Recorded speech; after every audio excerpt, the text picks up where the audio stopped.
live. You're live. Well, interesting.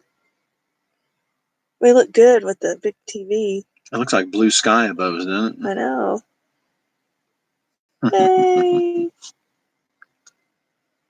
Say something. Here, I guess I could put it up on this and see if I can get to this. I wonder if I can get to this on here.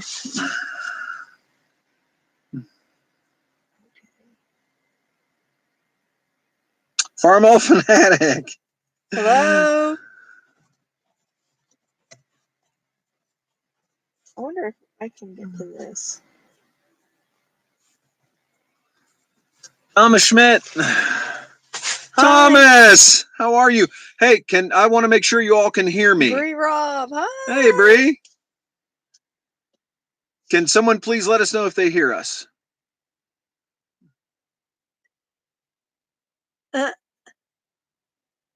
Can anybody hear us? LNC. Yes, yes. Okay. Good. Oh my goodness. Oh my gosh. How is everybody? That's great. Bree, how are you? How is Farmall Fanatic? How is Thomas Schmidt? How are things in New York? Message retracted. Well, we discovered that we can't use our mobile devices for live streaming because we don't have 1,000 subscribers. Something new, I guess they just put in. Yeah, they changed that, I guess, and we look kind of dark. So we're using the laptop. Yeah, we're having to use the laptop webcam. So how about you guys? Farmall, we're great. Busy. Farmall, we are covered in dust, bugs, DEET, and sawdust. That's what we're doing. We're out here building this shed at Contentment in Colorado. So that's what we're doing. Fighting bugs mostly.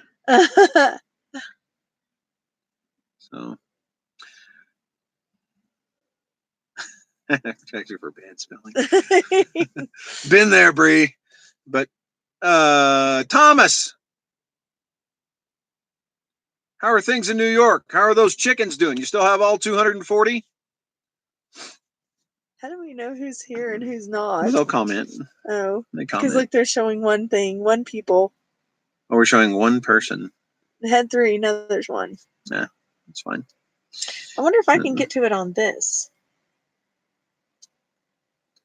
We may be getting. We don't have the greatest service out here, so it could be. I don't know if it's jumpy. If you lose the signal and get it back, Bree's still here. Thomas Schmidt. Yep, kind of. How many did you lose, Thomas? Oh, well. Oh, already? That was fast. It seemed like they were. It seemed like they were just chicks a minute ago. Things grow fast. So, Bree, how are things out there off grid?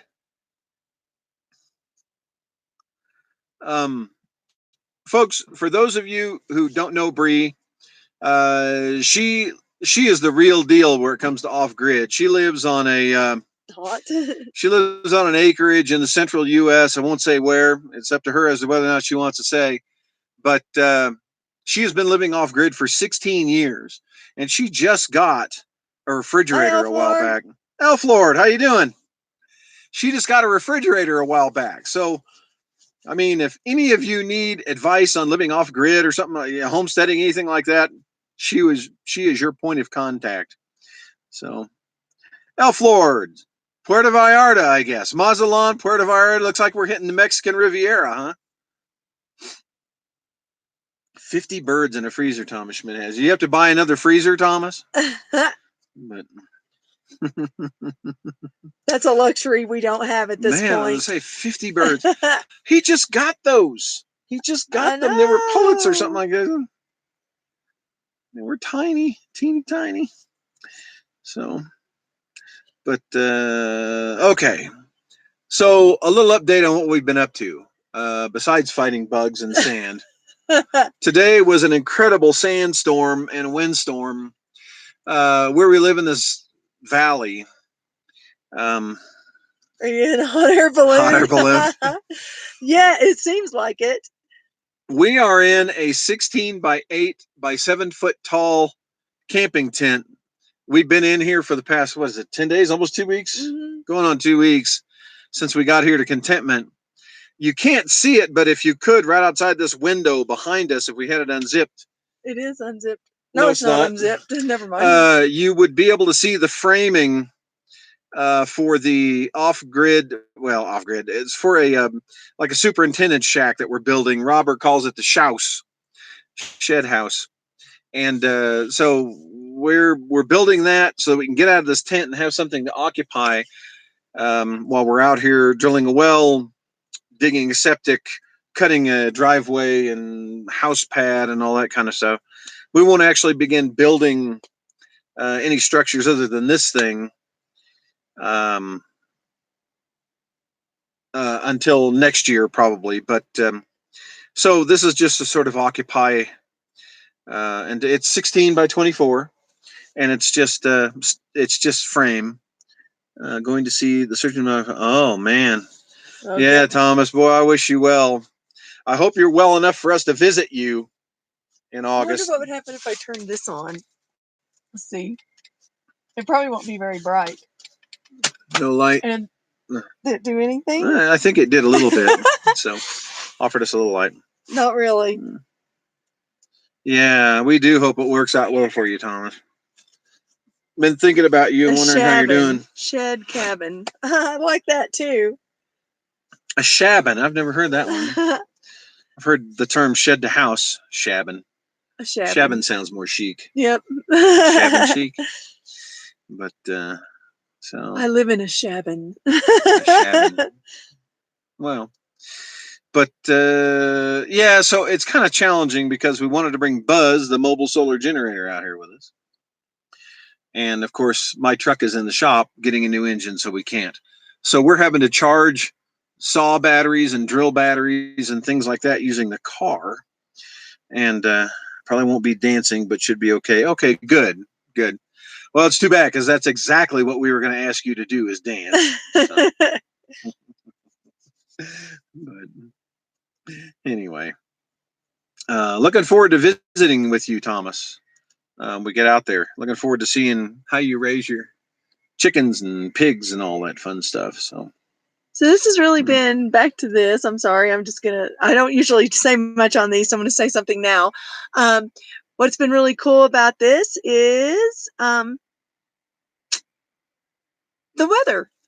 It's been rainy and stuff in the afternoons. Today it didn't rain, but it clouded up and it blew like crazy. But it's really kind of an interesting weather pattern around here. I like it. Sorry to interrupt. During this time of year, I see your comment. I'll comment in just a second, Elf Lord. During this time of year, the summers, I mean, they usually don't get above 80 degrees with, hey, George, how you doing? 80 degrees with constant breeze, it seems like. But the winds really pick up in the afternoon. Usually there are a number of thunderstorms that blow across this Alpine Valley. None of them have hit us yet. They've just gone around us. But pretty good winds. And I'll tell you, it feels really good working out in the wind because it's cool. And the sun goes away for a little while because it just beats on us. But George, how are you? Everybody, you need to go check out each other's channels. Elf Lord's Journeys, watercolor artist, and loves to travel. Thomas Schmidt has got a homestead in South Central New York. Bree doesn't have a YouTube channel I'm aware of, but she does have a Facebook page. And Bree, if you choose to share that, please feel free to do that. And then George at Iridium 242, excellent channel on preparedness. And he checks out a lot of the the latest new sort of preparedness gadgets and things like that. It's pretty cool channel. We enjoy it. Of course, Farm All Fanatic, great guy, farms in northern Pennsylvania, I think it is. And is there anybody I've missed? Goodness, you probably already know each other, so I'm saying nothing. But Thomas Schmidt's going to slow dance with me. Okay, are you going to lead? And then Elf Lord, yes, we have come a long way from the pioneers. Although, we're pretty remote and we're just using, for our internet, we're just thing temporarily. It has 2 bars right now, and when I moved it, it probably messed up the feed, but it works okay. We were afraid we wouldn't Oh, be there able goes to. iCloud. We were afraid we wouldn't be able to get the signal through, but I'm glad that we are. So anyway, what else is new? Just a lot of blowing sand, really, Mm-hmm. and for until we get Buzz out here, we're having to charge all of our batteries off of the car, for the saw and stuff like that. It's been a challenge.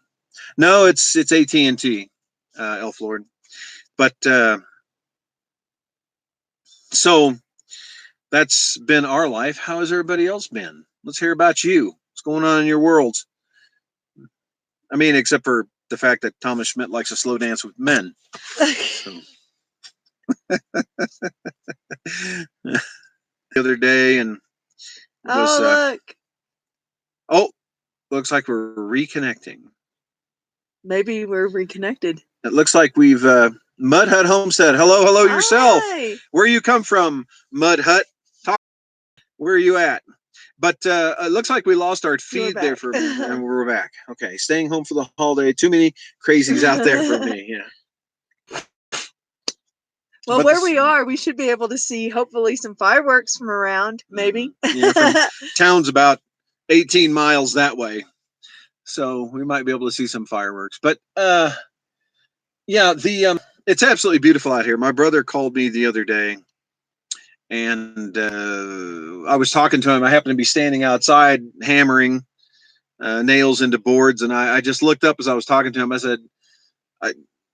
said, Cliff, my brother, I said, I'm looking in every direction. I'm seeing snow-capped mountains in every direction. It's 70 degrees. It's absolutely beautiful day. And that's sort of what it's like. I get up out of the tent every morning, and if I can have enough pause from being swarmed by hungry mosquitoes, I get to look up and see these mountains in every direction. It's beautiful. Currently on hire, but retiring to AZ in 4 years. So, Mud Hut, do you have? Uh, Elf Lord says it buffered a little.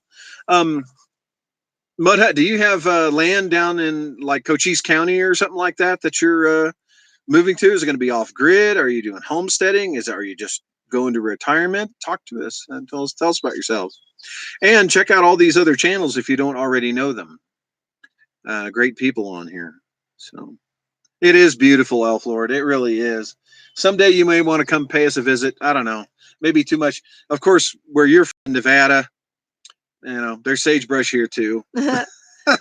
And you can see the Sierras, so it's probably similar. But The mountains are really, really beautiful. it's higher elevation here too. It's cooler. And we get to see some different animals. We have, well, close to here where we are, we saw 3 bucks and 4 does. And when we say close, we mean within just a few hundred yards of the tent here. There are a lot of or agave bushes out here, and elevation is 7,800 feet. But just to the northeast here, we see them all the time, just walking along the hillside. It's on our property, but so hey, Chris, homesteading the hardware. There's another channel you need to check out. Great people. How you doing, Chris? But yeah, we could see mule deer right there. What else have we seen? We've seen 5 acres. Yes, Cochise County, retirement small homes, fruit, veggie, chickens. Awesome.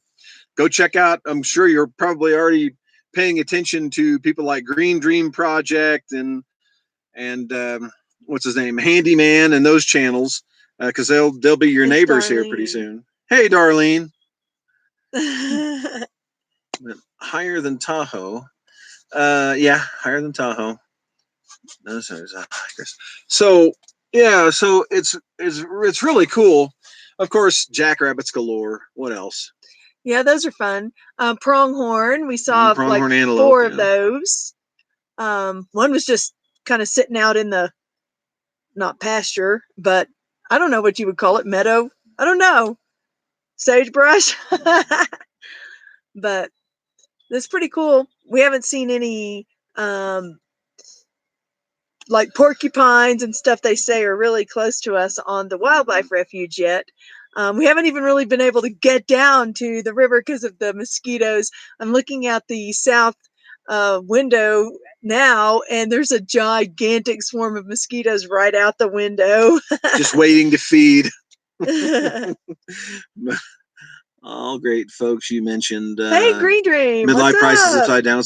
Yeah, also the Green Dream. Hey, we have been. Look at us. We rate having Green Dream watching us of all channels. Any How Indians? are you guys, Jim and Jessica? How are you guys doing? Glad you could check in with us. How are things? Hey, and it looks like you're going to have a new neighbor, Mud Hut, Green Dream. You two need to get together because Green Dream Mud Hut's going to be moving down there and retiring in 5 years. He's going to have a little homestead there. So you guys will be neighbors. But I'm glad you could check in with us. You guys are busy. Yeah. So you know what? Maybe we can give them a sneak peek of the house. Okay. Okay, I'm going to move this and hopefully it won't mess up. I hope we can give you a sneak peek of the house out there outside the tent. So it's 16 by 24 and it'll have like a little kitchenette and a little bathroom in it, and a few windows. But so that's about 4 days worth of work. 4 days worth of work. Yeah. And how's Buzz and Dinah? Buzz is not here. Dinah is waiting patiently for us to get the house built. Yeah. Buzz, unfortunately, Buzz couldn't make it because my truck is having the engine replaced, and it's going to be probably a couple more weeks before I can get it back to tow him out here. Dinah's sitting, about 50 yards that way on the land. And Dinah, at this point, I mean, honestly, you've seen us get her running and that kind of stuff, but she's really not ready to do anything. Her hydraulics are full of diesel fuel that we put into. Hey, that's Darlene. Chris. So hey, Chris, tell him we said hey. Hey. So her hydraulics are full of diesel fuel waiting to be cleaned out and new filters put in. There's something wrong with the torque converter on it. I think we're going to need to pull that off and either flush it or replace it or something because it's a dog. There's something wrong there. Don't know what it is.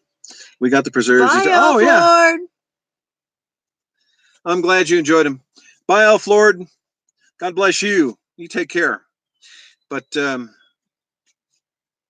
anyway, I don't know what else. That's how Dinah and Buzz are. We got a little behind on Dinah, so she's not ready. But we're going to try to make her ready. So anyway, so Jim and Jessica, how are things going out there? You collecting any rain yet? It looks like I don't think you guys will start getting any rain until later this month or early August, something like that.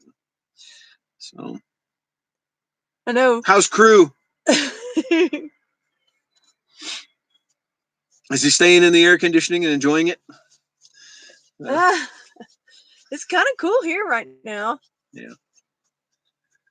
Yeah. Not much rain yet. Yeah. Yeah. So that's us. Crew's good.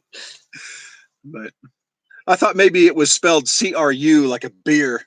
But anyway, the plum preserves are one. Oh, you're welcome. You're welcome. Yeah, glad you liked them. We had fun harvesting those. Yeah, that was a fun. I kind of, we came out here about the time that those plums get ripened down there, so we didn't get to get them this year.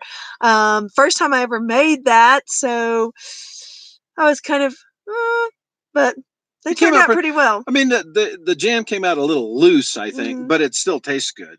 So, but yeah. Have you seen any bigger fish in the river? We haven't been down close yet. The mosquitoes are thick right now. We haven't been down to the river, but the river is really high.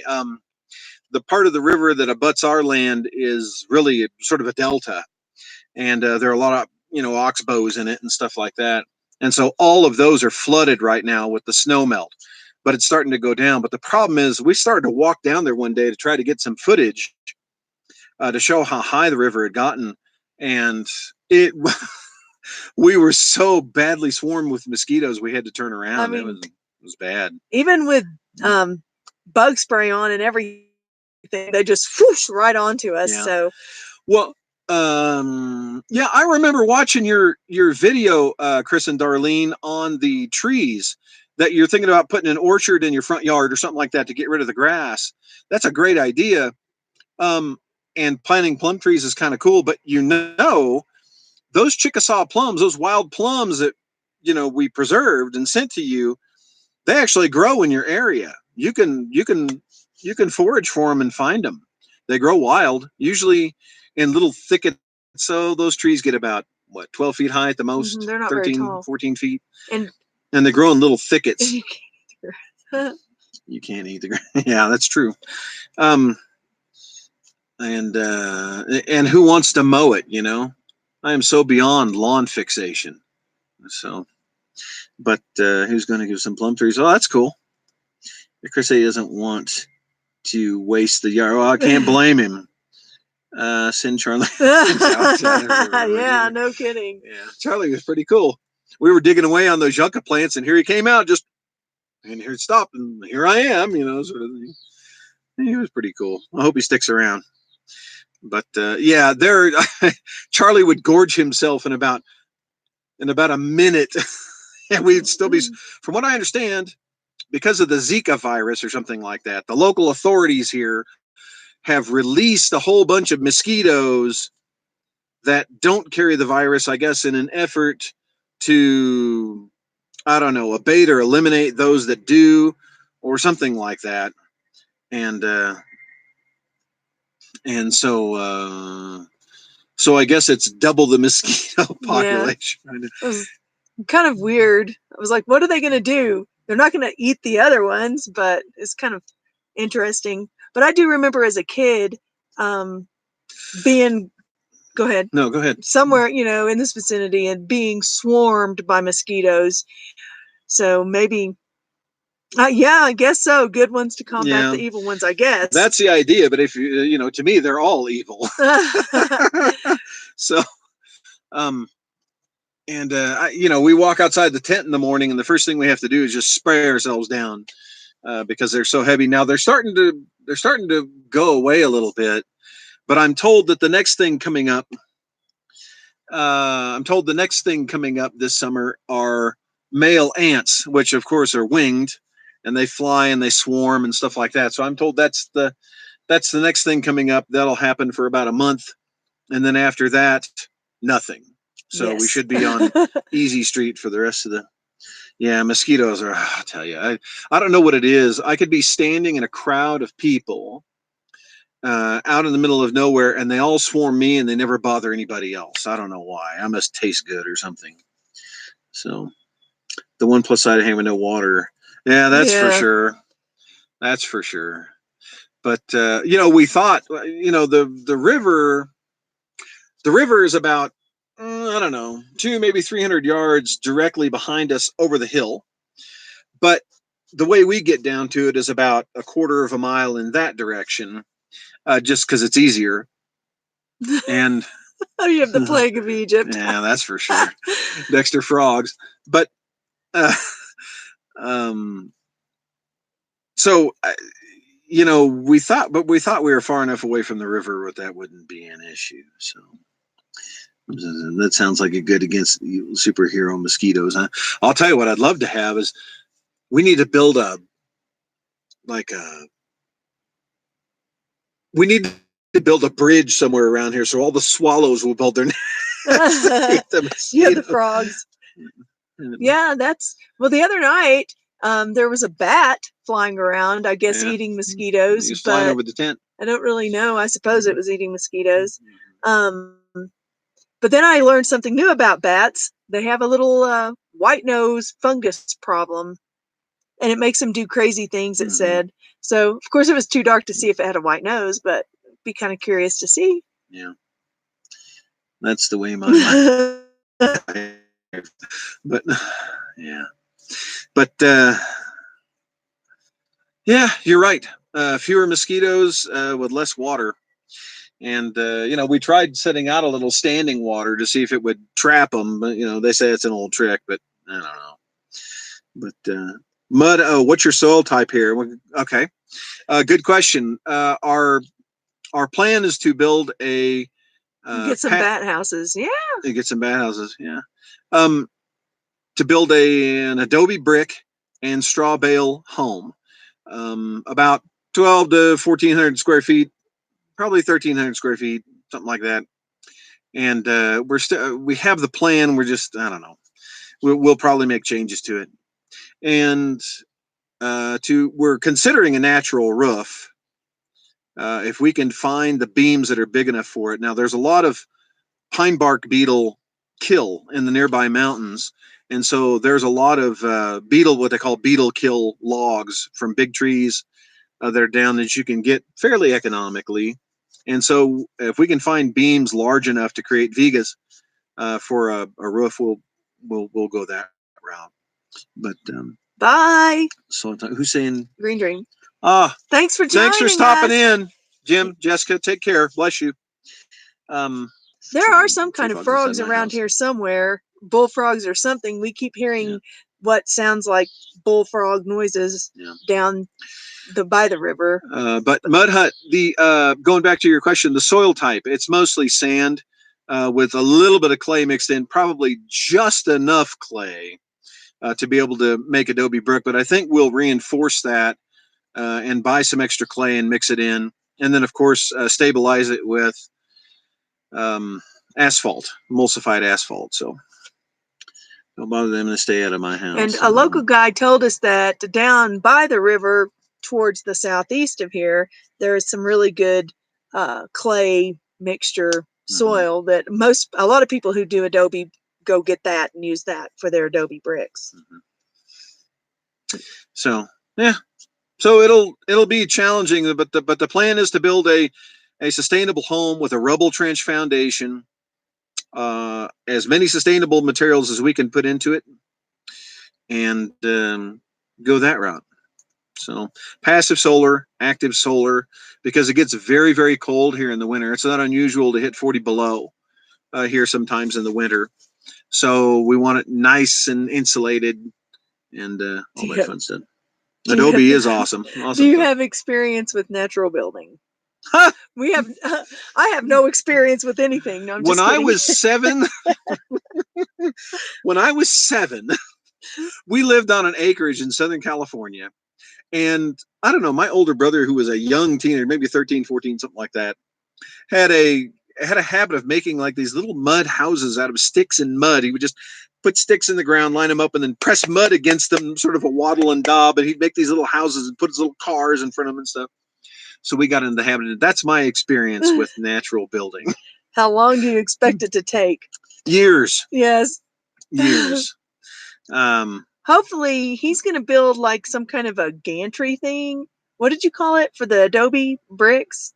Oh yeah. To build a sort of a rolling gantry that'll have a form in it that can make sort of 24 bricks at once, drop it on the ground using the cable gantry formed and move it down the line and then fill it again. Hopefully make that have that a quick way to make a bunch of brick. So. Yeah, the plan would be to make like how many a day? 100? What did you say? The idea would be to make. We're buffering. Every day I'm buffering. But the idea would be to make 120 some odd bricks a day, and in 20 days we could probably have enough to build a house with. So that'd be the idea. So Green Dream going back to digging. Poor guy. I know. I hope that soil is soft enough, man. It doesn't look very soft, but it's like we're still buffering. So, something you want to hang on? I don't know. It's getting chilly though. My pants. My Frogs, pants. my My pants. Pants. Pants.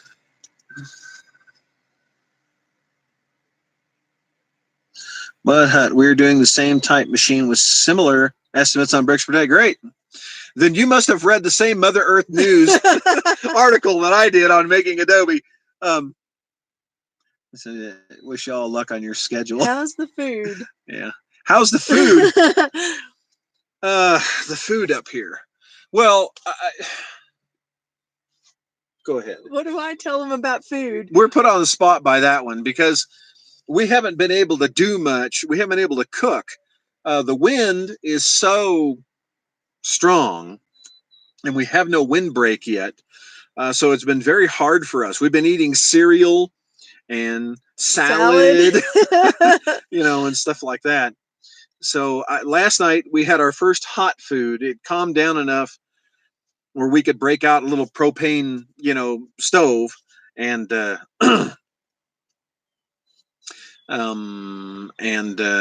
stove so that we could heat something up. So we took a bunch of canned goods with us, and the weather's been nice enough; it hasn't really affected them or anything. They're in a separate supply tent, and the weather's really nice. Doesn't get too hot, doesn't get too cold.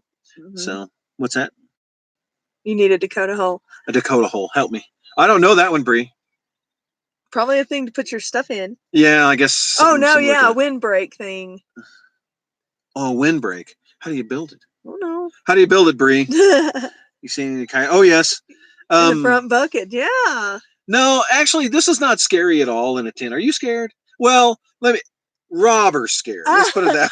Well, I am a little bit scared. No, there are no wolves that I know of here, but there are a bunch of coyotes around in the vicinity because we hear them a lot. Last night something was scratching around out there, so it woke me up a little bit, and it sounded bigger than the little kangaroo mice that jump around here, and those are all over the place. So when I got up this morning and I went outside and I was looking around for bigger fire pit footprints, but yeah, sometimes I get a little scared. I'll be honest with you. Bree, actually, I sleep like a baby. I don't hear a thing. In fact, Robert's waking me up in the night. Did you hear that? Did you hear that? It's like, no, I don't hear a thing. I mean, I'm a little bit afraid of people coming here because the people have been in here on this property, shooting things, having parties, all kinds of stuff. Yeah. And so that does kind of worry me a little bit. Kangaroo mice are so cute. Yeah. Oh yeah, but they will absolutely destroy your garden. Okay, they're fun. The Dakota pit. Here's the thing. I have actually thought about until a year and a half ago, the second largest fire in the state's history occurred just 20 miles that way. And it started because there was some off-grid guy who was cooking in a pit. And so the winds here they are so strong. It looks pretty calm right now. There's just a light breeze ruffling the tent. But earlier today, there were 45-mile-per-hour winds. And that was right about the time we thought about cooking. And so, we get up in the morning, there's a breeze. And for about the first half of the day, it's slightly breezy or not too bad. And then in the afternoon is when all of the storms, the windstorms come and stuff like that. But little kangaroo mice there, they are big. I have wolves and coyotes and various large cats. No bear yet. You could probably see one, Bree. I might be able to see one pretty soon.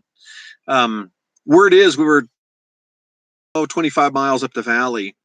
There was a bear, and they're about the same elevation as us. There was a bear that occupied an old adobe home just on the outskirts of town. There was a crabapple tree there, and the bear lived in the house and ate the apples in the tree.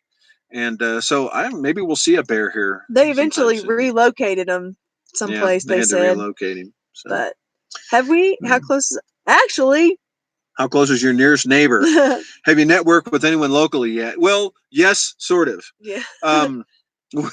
We've talked to some folks. Our nearest neighbor, occupies a very small house, maybe 400 square feet in that direction. And he's about, I don't Within know, walking distance. well, about a mile, something like that. He lives off grid, and he's in his 60s. We've had that contact with him yet. We really don't. We're actually just not sure about him. And in fact, this area out here, as we go east, can tend to get a little sketchy where it comes to the people who live out here. Of course, Colorado's a marijuana state, so it attracts all kinds of people. And but the answer is yes. We're starting to network with people. We met another couple that live off grid here, and they're about our age, maybe a little older. Um, we have been in contact with a man who owns a large sawmill down a few miles away. Um, who else have we? So we've met with other folks. I can't remember who. Well, and the people we met up in that town about 3 miles away. The guy whose house burned down. Oh yeah, there's a man about 5 miles north of us. He's actually from where we're at in the central Oklahoma, in Oklahoma, and he moved out here 25 years ago. Um, and he built a log cabin, and it burned down a couple of years ago. He now lives in Mud Hut. He now is down in, I think, Benson, Arizona, and he runs an RV park down there now. But he still owns the land and comes up here during the summers. So. Yeah, that guy, Bree. That guy is like going to federal pen. I don't know. He's in serious trouble. He's going.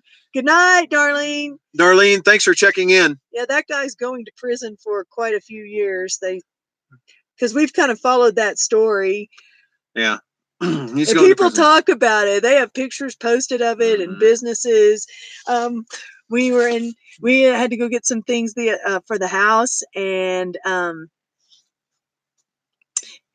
the guy over there said, yeah, last year was really hot with that fire and all. I mean, it's like huge still. People are talking about it. Well, and the county lost probably half of their property tax revenue because it burned up at least half of the homes in this county. So, have we had a chance to meet? Oh, no, we've never met Doug and State. We've never been to any. We went to a preparedness conference in Tulsa earlier this year or last year. This year. And that's the only thing we've ever been to. We've never. It would be nice, but I'll tell you what. We're about to meet someone in person whom we know who's even more famous than that, and that'll be Thomas Schmidt. So, we're looking forward to meeting Thomas Schmidt in August. We plan on being in New York, so we're going to go visit him. That's the plan.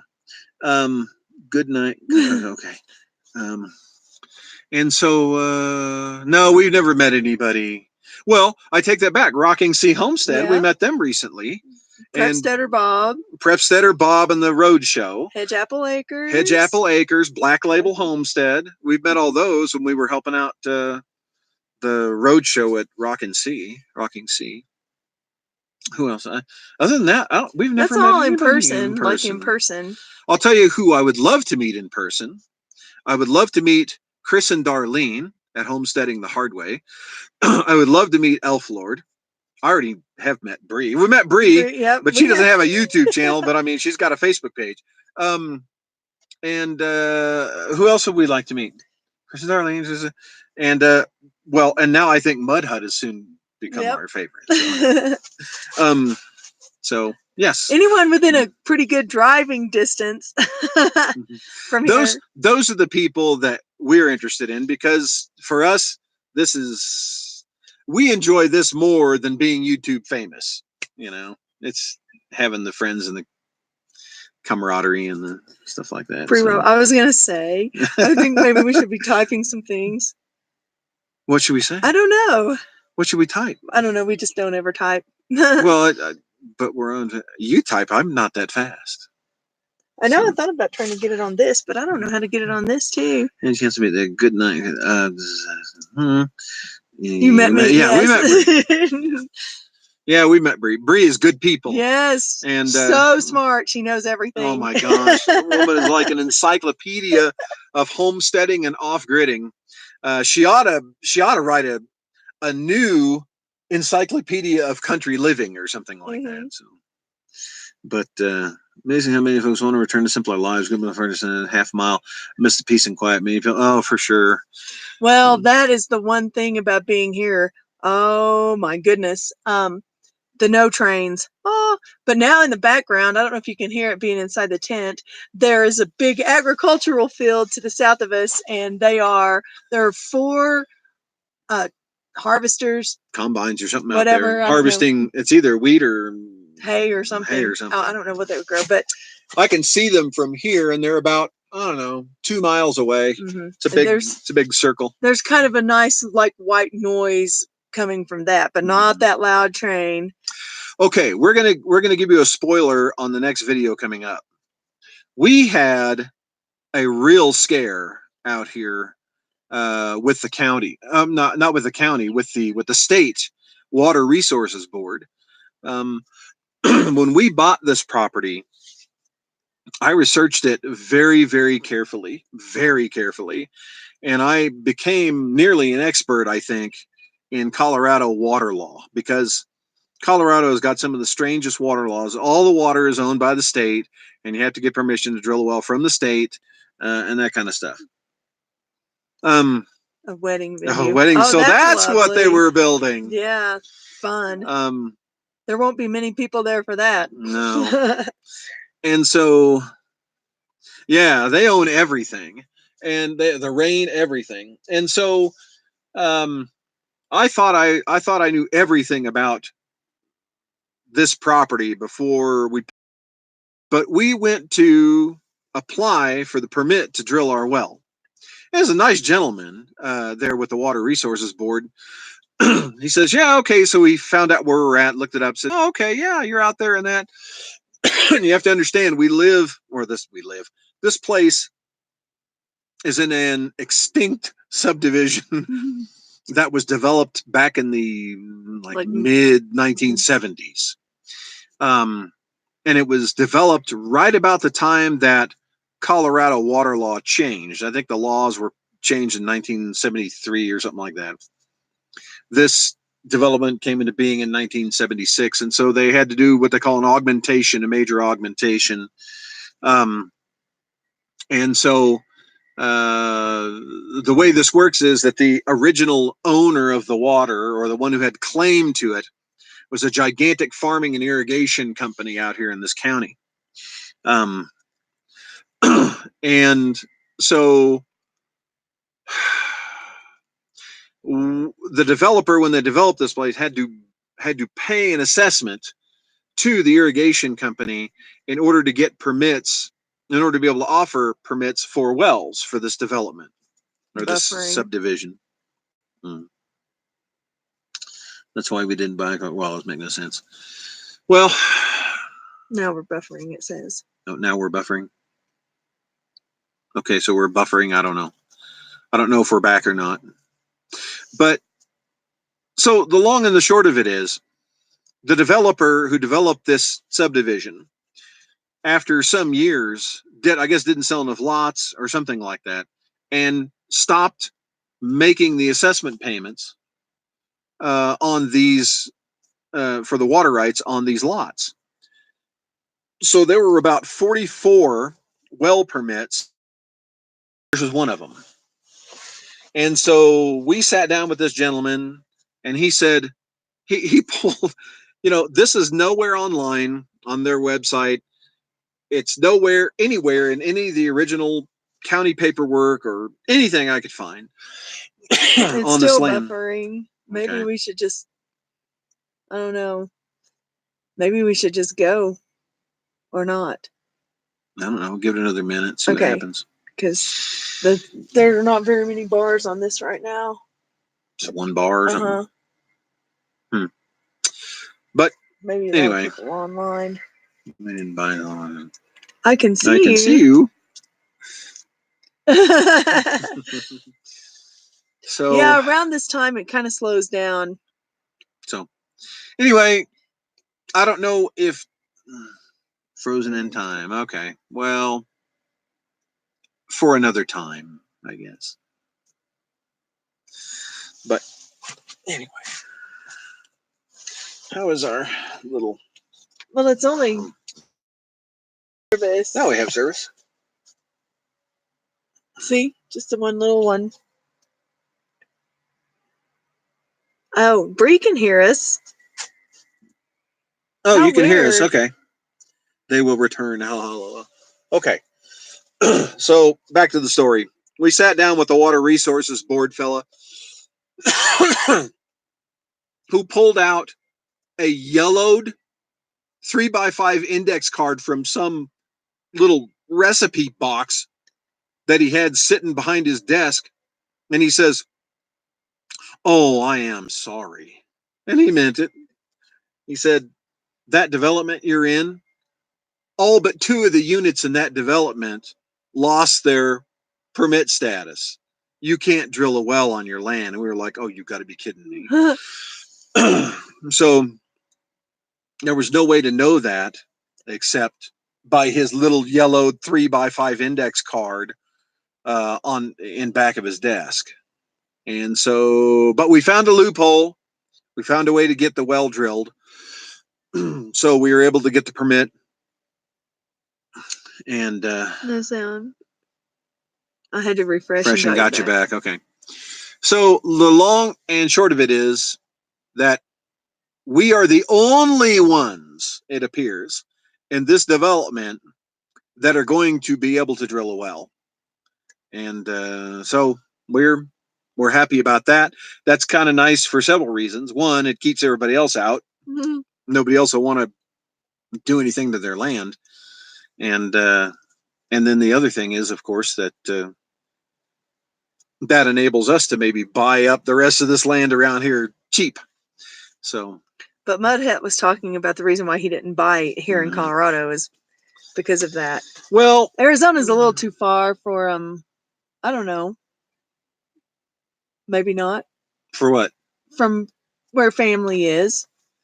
Where's he at? Well, where he's going, that's the reason why they didn't buy in Colorado. He bought in Arizona. Yeah, because of the water laws, I assume. But yeah, Colorado water law is. I mean, there's a lot of history here, and it's all in who got here first, whoever got here first, and some of it dates back to old Spanish land grants. One of the land grants, one of the largest land grants ever given, is now. Do it quickly. Yeah. Yeah, for sure. Um, one of the largest land grants is no longer a land grant. It's just an irrigation company because they owned all the water rights, and that's their business. They no longer own any land. It is so yeah. That's the story. That's a story. In this instance, the water law worked in our favor because now it keeps everybody else out for some distance. So it's kind of nice. But anyway, what do you think, Robert? The wind died down. It did. Should we see if we can cook something? I could cook. Maybe. It'll take a little bit, but I can. Mud Hut. Run and check out your channel.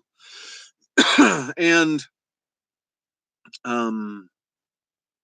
everybody else, thank you. It's a pleasure to talk to you, and in fact anyone, because we are in the middle of nowhere. So thank you so much. We're gonna duck out of here now because we need to eat something before it gets dark and we go to bed. So yeah, I know it's about that time almost. we have a lot of hammering and nailing to do tomorrow. Anyway, thank you so much for joining us tonight. Thank you very much. It's good to check in with all of you. We appreciate you, and we'll be in touch. Forgive us for not being in touch as often as we can. This internet stuff is kind of challenging for us. So. Well, thank you, Mud Hut. That's so sweet. Let me see. Faithfully watches the channel. Yeah, Oh, Pop-Tarts are good. I have granola bars. Thank you, Bree. We'll try to stay safe, and maybe no more trespassers now. See about that. Yeah, keep us informed, Thomas. Thank you, Thomas. You've got our email, so keep us posted. You got a phone number too, so call anytime. Thank you, folks. Bye. We appreciate you all. Have a good night. Okay, how do we stop this thing? There we go. Bye. Yes, and In. Okay.